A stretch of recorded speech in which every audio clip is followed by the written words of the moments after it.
नमस्ते, आपके साथ मैं हूं जयप्रकाश शर्मा और आप देख रहे हैं यूपी मांगे उत्तर। कल देश का बजट जारी है और आज उसी मुद्दे पर हम बात करेंगे। बजट में क्या होगा, आपके लिए क्या होगा, मध्यम वर्ग के लिए क्या होगा, व्यापारियों के लिए क्या होगा, मजदूरों के लिए क्या होगा, किसानों के लिए क्या होगा और महिलाओं के लिए क्या होगा। मोदी सरकार के तीसरे कार्यकाल का पहला पूर्ण बजट है, लिहाजा इस बजट से पब्लिक को उम्मीदें भी ज्यादा हैं। माना जा रहा है कि सरकार इस बजट में टैक्स स्लैब में बड़ा बदलाव कर सकती है। कहा जा रहा है कि सरकार 10 लाख की कमाई तक जीरो टैक्स कर सकती है और 10 से 15 लाख की कमाई तक 25% टैक्स। अगर सरकार ऐसा करती है तो टैक्स पेयर्स के लिए मेगा गिफ्ट होगा। इसके अलावा किसान, रोजगार, युवा, स्वास्थ्य और दूसरे सेक्टर को भी सरकार से काफी उम्मीद है। तो क्या कुछ उम्मीद है, पहले रिपोर्ट फिर हम मेहमानों से समझेंगे इस पूरे बजट के बारे में कि क्या कुछ सौगात मिल सकती है और किस सेक्टर्स को सौगात मिल सकती है।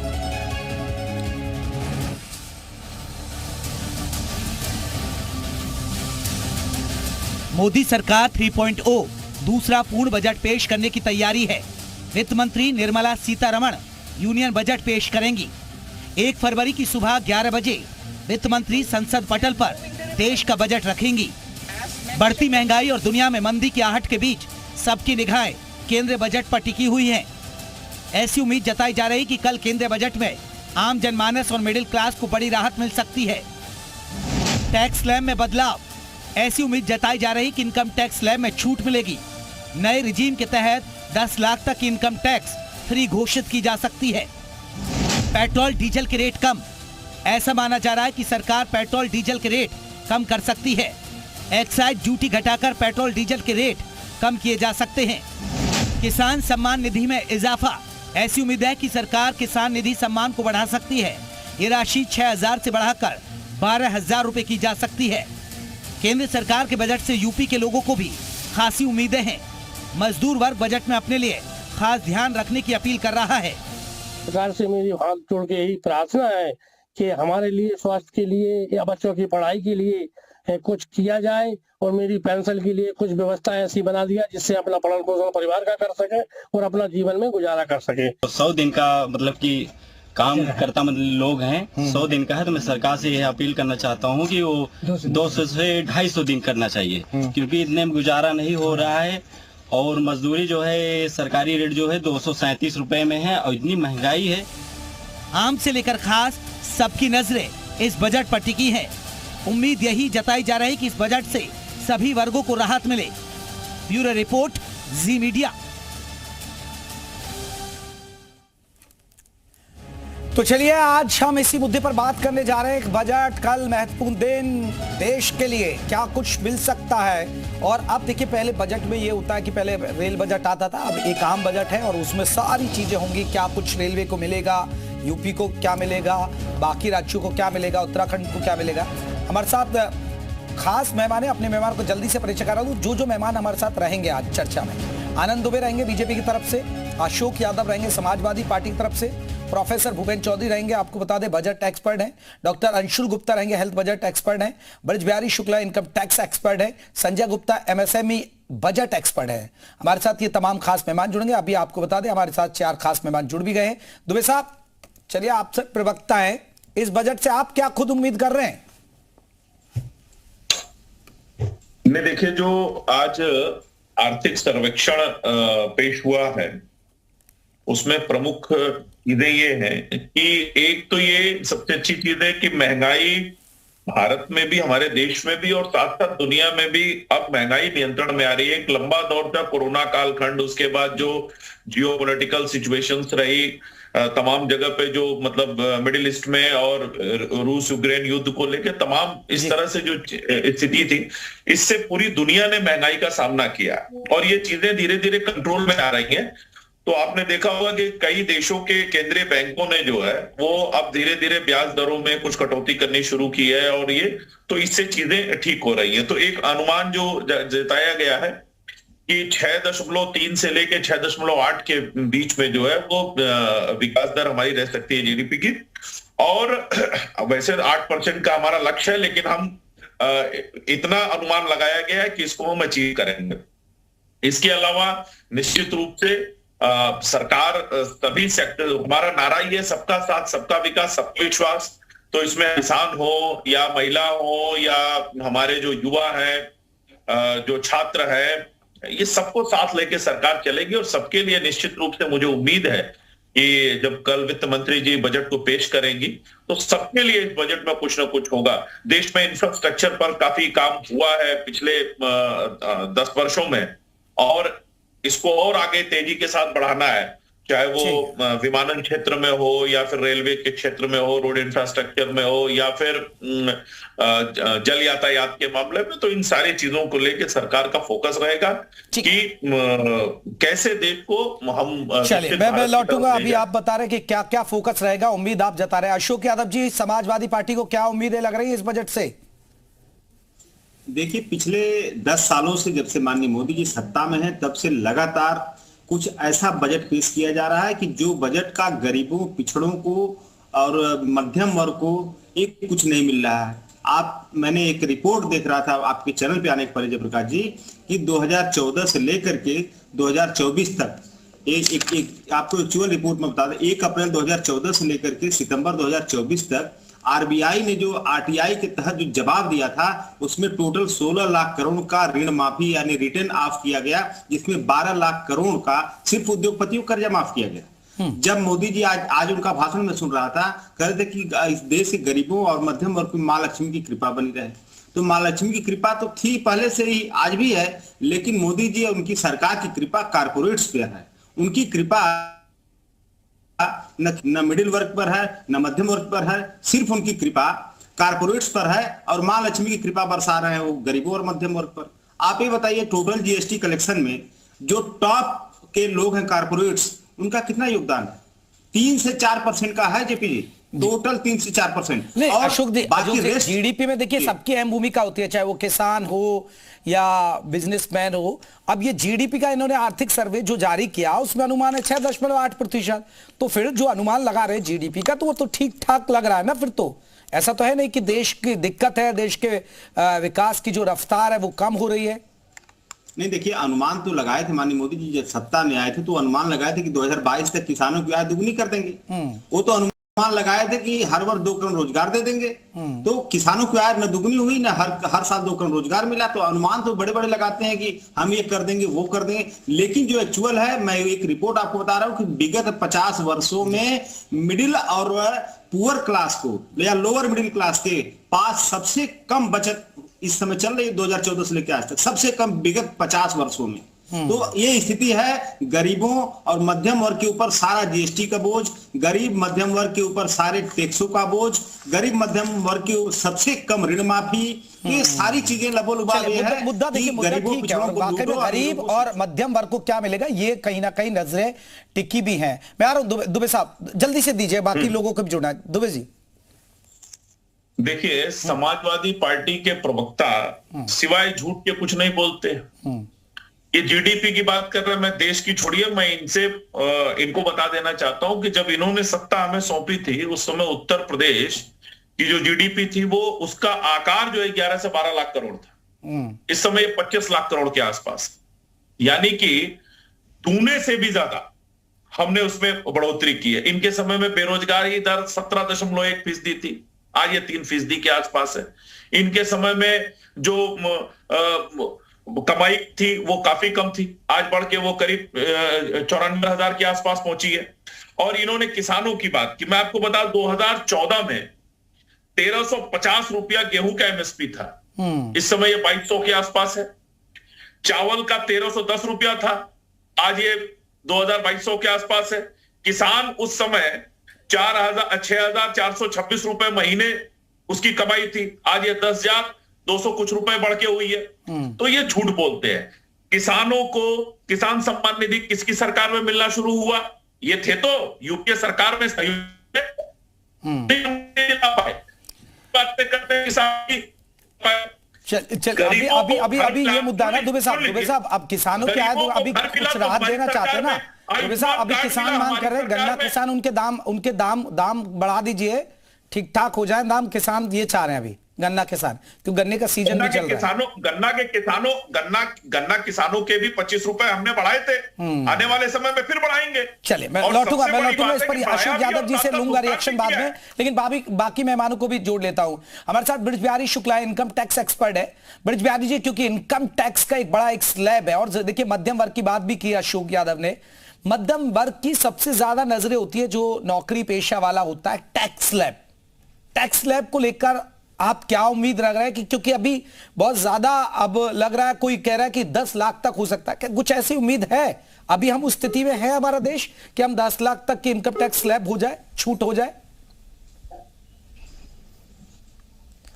सर ये बात तो सही है आपकी कि उम्मीदें बहुत ज्यादा होती हैं हम लोगों की सरकार के साथ, और जैसे मध्यम वर्गीय परिवार हो या आम आदमी हो, वो बिजनेसमैन हो सकता है या सैलरी नौकरी पेशे वाला व्यक्ति हो सकता है, तो सबसे पहले तो उम्मीद वो ये कर रहा है कि जो उसकी इनकम है, जो सैलरी वाला है, वो स्टैंडर्ड डिडक्शन में राहत चाह रहा है। अभी 75,000 रुपए सालाना स्टैंडर्ड डिडक्शन सरकार ने दिया हुआ है, वो अब कम से कम मुझे जो उम्मीद है कल के बजट पे कि वो जो 75,000 है उसको 1 लाख तक करना चाहिए मिनिमम।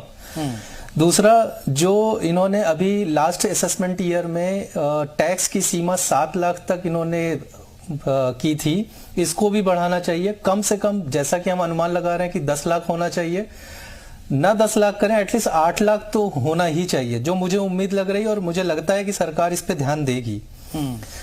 फिर इसके बाद जब अभी क्या है सर, हमारे पास 1961 का एक्ट बना हुआ इनकम टैक्स में, इसमें भी संशोधन होना चाहिए, और मुझे लगता है एक्ट में भी कुछ चेंजेस होने चाहिए, जो मुझे कल का अनुमान लग रहा है, हो सकता है ये घोषणा कल भी हो जाए, जो ये मैं अपना अनुमान बता रहा हूं।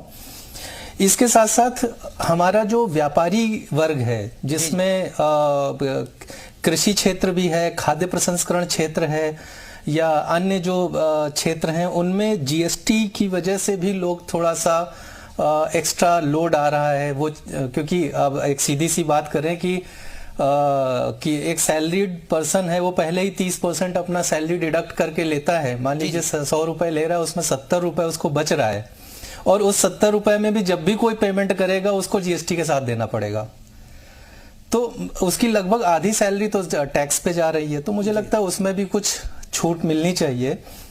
अब आती है बात सर, मैं किसानों की बात करना चाहूंगा, वो किसान जो हमारे लिए अन्नदाता के रूप में काम कर रहा है।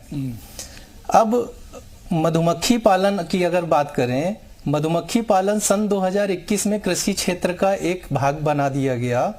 मधुमक्खी पालन के लिए ना तो किसी तरह का कृषि ऋण उपलब्ध है, ना किसी तरह का इंश्योरेंस है उनका, कि अगर बॉक्स लेकर वो कृषि में वो शहद लेने जाते हैं, मधुमक्खी के बॉक्सेस को लेके, तो उनका कोई किसी तरह का इंश्योरेंस नहीं है।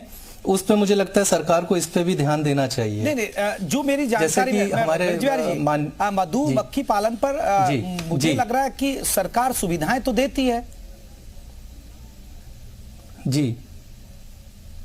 जी सुविधाएं दे रही है, लेकिन सुविधाओं में सर आप एक चीज पता देखिएगा, आप जाइए और इंश्योरेंस का कोई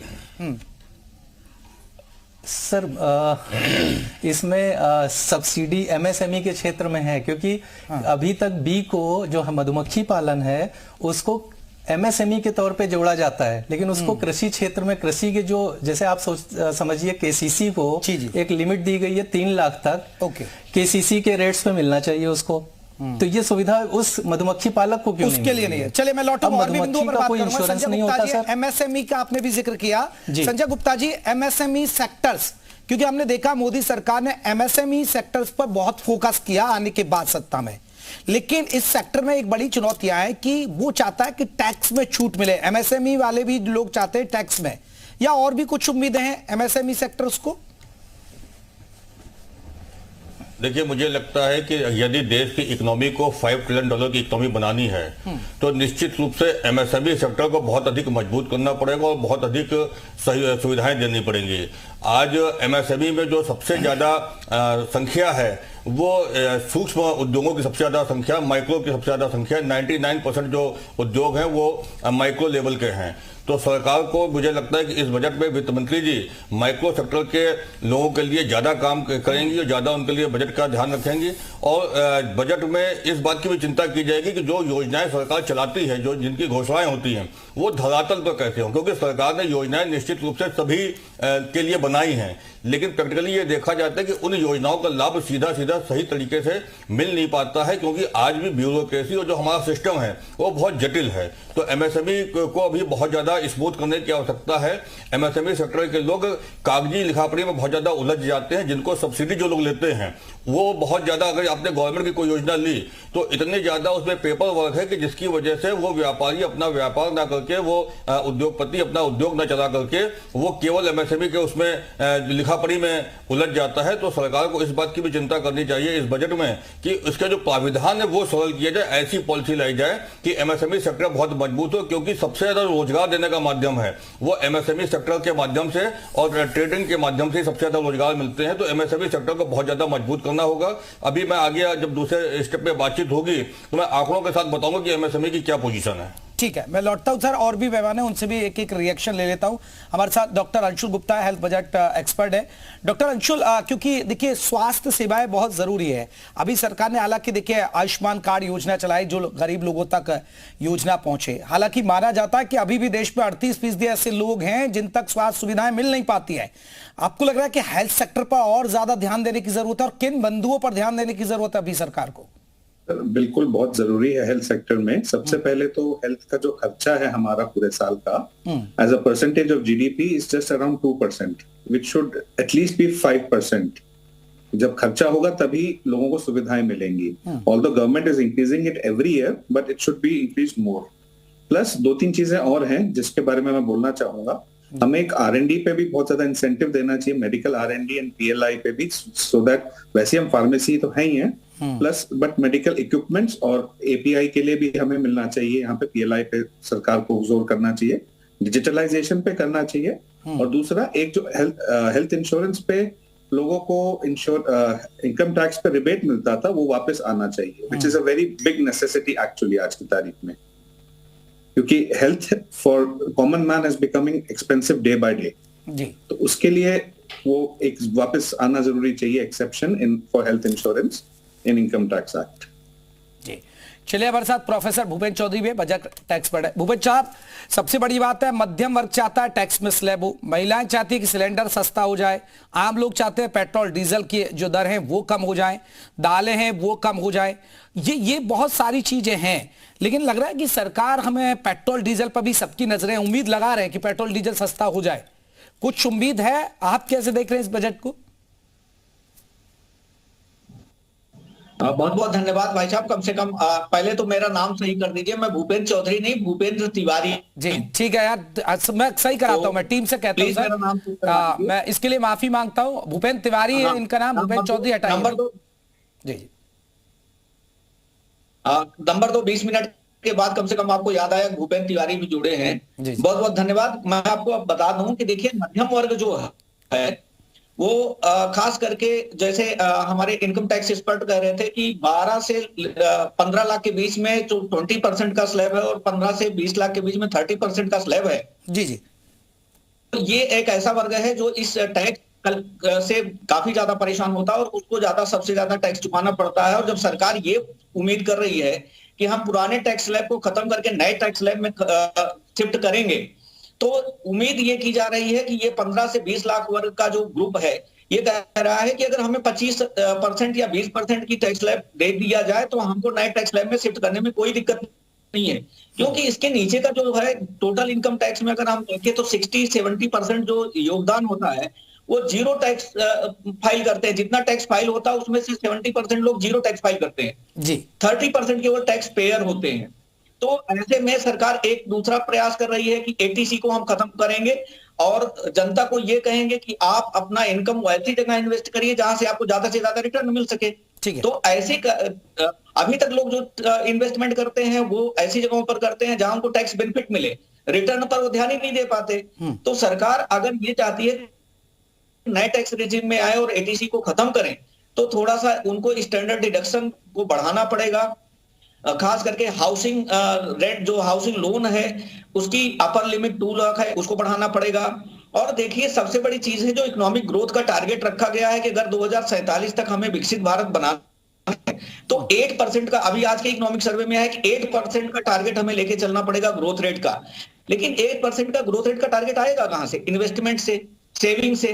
अब इसीलिए एटीसी को सरकार खत्म करके सेविंग की तरफ मोड़ रही है कि हमारा सेविंग बढ़े और इन्वेस्टमेंट बढ़े।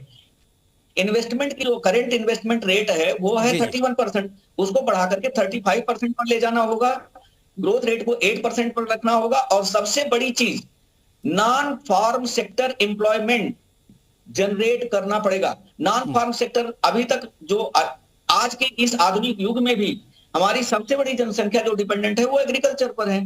तो यहां पर यह है कि 2045 तक अगर भारत को विकसित राष्ट्र बनाना है तो हमें नॉन फार्म सेक्टर की तरफ ज्यादा मोड़ना पड़ेगा। और खास करके इसमें भी मैन्युफैक्चरिंग, एआई और आर्टिफिशियल इंटेलिजेंस की बात की जा रही है, कुछ उसकी तरफ संभावना ऐसी ज्यादा लग रही है ध्यान कि देना पड़ेगा। पेट्रोल और डीजल में या घरेलू गैस सिलेंडर कुछ सरकार दे सकती है राहत। देखिए बिल्कुल सही कहा आपने कि अगर इसकी हम पेट्रोलियम सेक्टर की तरफ जरा सा ध्यान दें तो इसको रेशनलाइज करना पड़ेगा। अभी भी पेट्रोलियम सेक्टर को जीएसटी कंपोनेंट के अंतर्गत नहीं लाया गया है। और खास करके अगर घरेलू सिलेंडर को सब्सिडी बढ़ाई जाती है तो इससे हाउस होल्ड कंजम्पशन बढ़ेगा। हाउस होल्ड कंजम्पशन क्या होगा? जो लोग अभी तक सिलेंडर पर खर्च करते हैं या पेट्रोलियम प्रोडक्ट्स पर खर्च करते हैं, उनके पास जब इनकम होगी तो वो कंजम्पशन सेक्टर के जो इंडस्ट्रियल सेक्टर का है वो ग्रो करेगा। तो ऐसे में जब कंजम्पशन बढ़ेगा तो इन्वेस्टमेंट स्वाभाविक है अपने आप बढ़ेगा और एम्प्लॉयमेंट बढ़ेगा।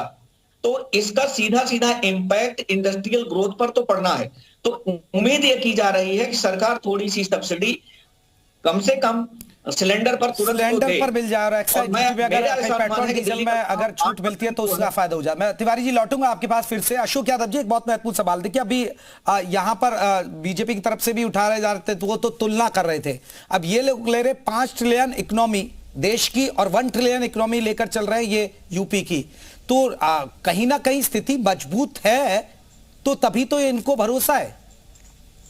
देखिए जेपी जी, मैं आईना दिखा दूं इनको, अपने मित्र को। अब इन्होंने कहा कि 24 लाख करोड़ का हमारा जीडीपी है उत्तर प्रदेश का योगी जी के रेजिम में, लेकिन ये बड़ी चतुराई से छुपा गए कि जो इनका बजट है 5.3 लाख करोड़ और ऋण इनके ऊपर है 8.16 लाख करोड़ का। हमारे आपके समेत उत्तर प्रदेश की समस्त जनता के ऊपर 31,000 रुपए का ऋण चढ़ा दिया योगी सरकार ने। ये उपलब्धि इन्होंने नहीं बताया। दूसरी बात, $1 ट्रिलियन इकोनॉमी बन पाएगी नहीं बन पाएगी यूपी की? फिर ऐसे बता रहा हूं, मैं वही बता रहा हूं। देखिए 1 ट्रिलियन इकोनॉमी के लिए उत्तर प्रदेश का जो करंट ग्रोथ रेट है ये 5.8% लगभग है। ये 5.8% जी ठीक है, 5.8% का ग्रोथ रेट है। इसके लिए चाहिए 23% का ग्रोथ रेट। आप ये बताइए कि 5.8% का ग्रोथ रेट योगी जी का सरकार का है और 23% ग्रोथ रेट चाहिए, और 23% के ग्रोथ रेट के लिए इनके पास कोई रोड मैप नहीं है। तो रोड मैप तो पहले बताएं कि हम कैसे अचीव करेंगे 23% का ग्रोथ रेट। 5.8 पे अटके हुए हैं, 31,000 का ऋण लादे हुए सबके ऊपर, और सपना दिखा रहे हैं 1 ट्रिलियन इकोनॉमी। मोदी जी कह रहे हैं 5 ट्रिलियन, तो योगी जी ने सोचा कि 5 फेंक रहे हैं तो लाओ एक हम भी फेंक देते हैं। तो फेंका फेंकी का गेम चल रहा है टोटली। दुबे जी ये जो इकोनॉमी आप टारगेट लेके चल रहे हैं वो फेंका जा रहा है, ये अशोक यादव जी कह रहे हैं। नहीं देखिए, फेंकने का काम तो समाजवादी पार्टी की सरकार में चलता था ना, जब टैक्स पेयर के पैसे पर सैफई महोत्सव मना लिया जाता था, जब टैक्स पेयर के पैसे, विकास के पैसे गुंडे माफिया खा जाते थे। उत्तर प्रदेश था, कोई निवेश करने को तैयार नहीं था। अखिलेश यादव जी को इन्वेस्टर समिट उत्तर प्रदेश से बाहर जाके करनी पड़ी, कोई निवेशक आने को तैयार नहीं था। आज उत्तर प्रदेश में आप देखिए, उत्तर प्रदेश में निवेशक आ रहे हैं। उत्तर प्रदेश में कल कारखाना फैक्ट्री लगे, आप इनको बोलिए यहीं बाराबंकी में चले जाएं, ब्रिटानिया की फैक्ट्री लगी है उसको देखाएं।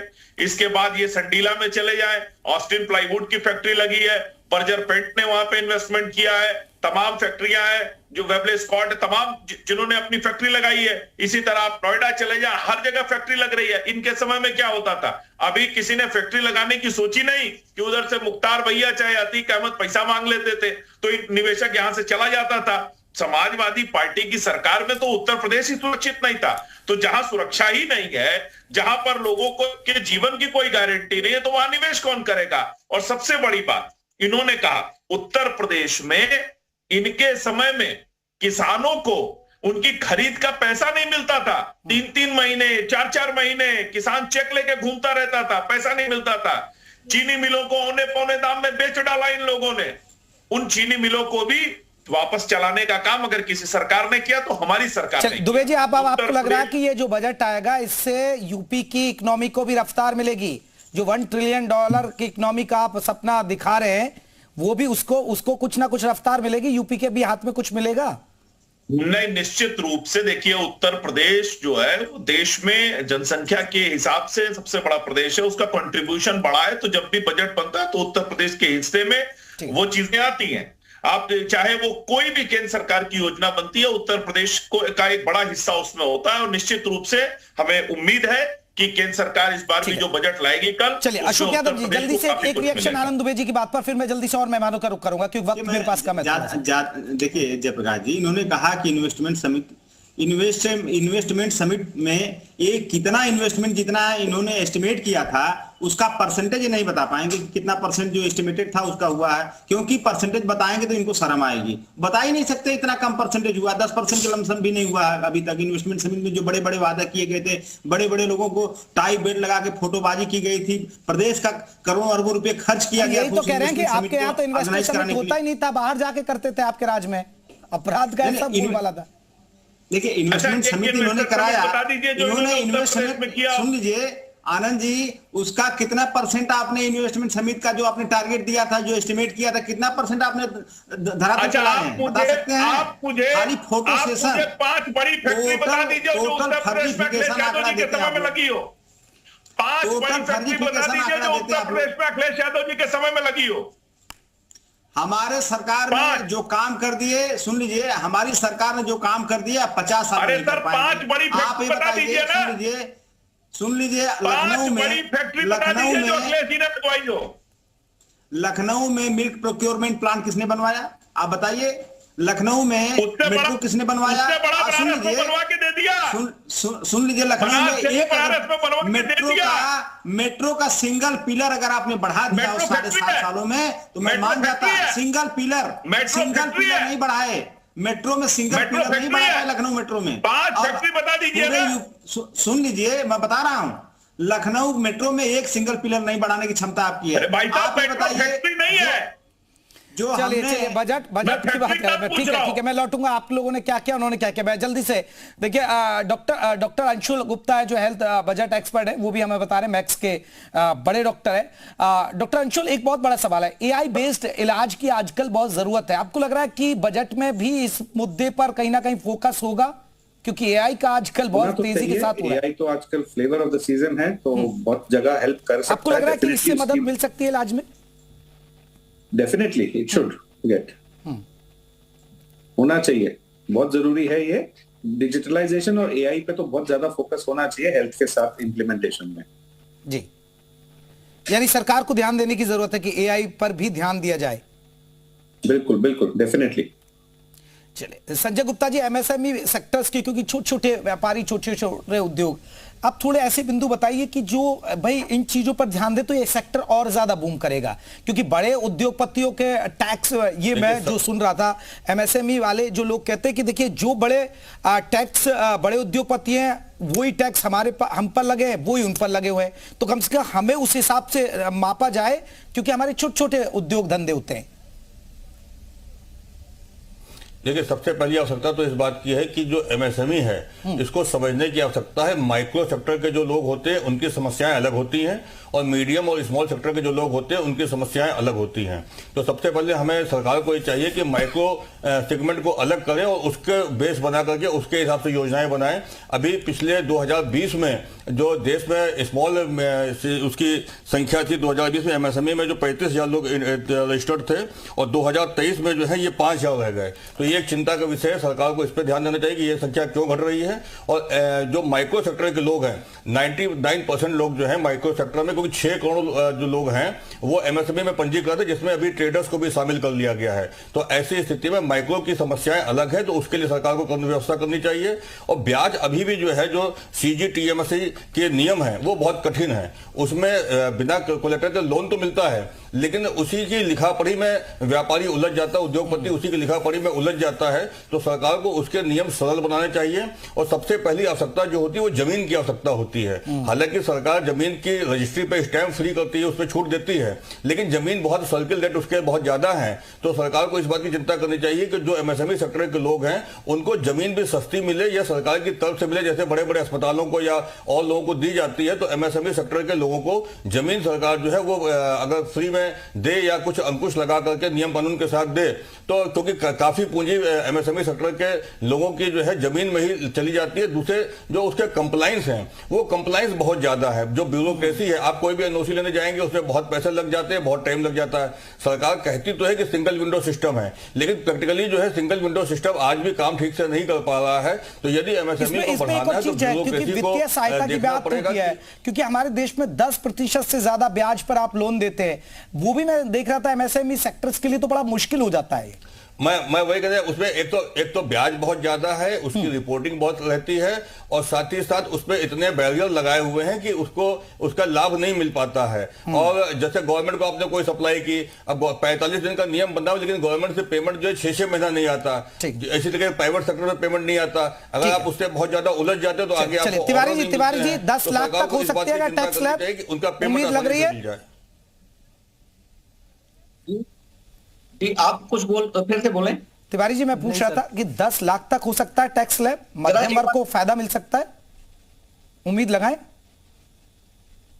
जी बिल्कुल, 10 लाख तक का टैक्स स्लैब कर दिया तो इससे ये बेनिफिट होगा कि जो कंजम्पशन के लिए है लोगों की इनकम ज्यादा अवेलेबल होगी और इसका सीधा असर कंजम्पशन पर पड़ेगा। और कंजम्पशन से इन्वेस्टमेंट को करते हुए और जो खास करके नॉन फार्म सेक्टर है, एसएमई है या इंडस्ट्री ग्रोथ है या सर्विस सेक्टर है, वो बहुत तेजी से बढ़ेगा। सर्विस सेक्टर भी चले बहुत तेजी से बढ़ेगा। मैं एक आखिरी कमेंट में माफी चाहूंगा दुबे साहब आपसे, क्या उम्मीद करे जनता आपकी सरकार से, क्योंकि ये वित्त मंत्री का 8वां बजट है? निश्चित रूप से विकसित भारत के भावनाओं को ध्यान में रखते हुए, संकल्प को पूरा करते हुए मध्यम वर्ग से लेकर जी हमारे किसान, छात्र, युवा, महिलाएं सबको समाहित करती बजट आएगा और सबका बजट में ख्याल रखा जाएगा। चलिए सबका बजट में ख्याल रखा जाएगा। मैं माफी चाहूंगा अशोक यादव जी, मेरे पास इतना ही वक्त। आप सभी मेहमानों का बहुत बहुत शुक्रिया। तो यूपी मांगे उत्तर में हम बजट पर चर्चा कर रहे थे, तो कल उम्मीद करिए कि बजट में क्या कुछ खास होता है। यूपी मांगे उत्तर में बस इतना ही।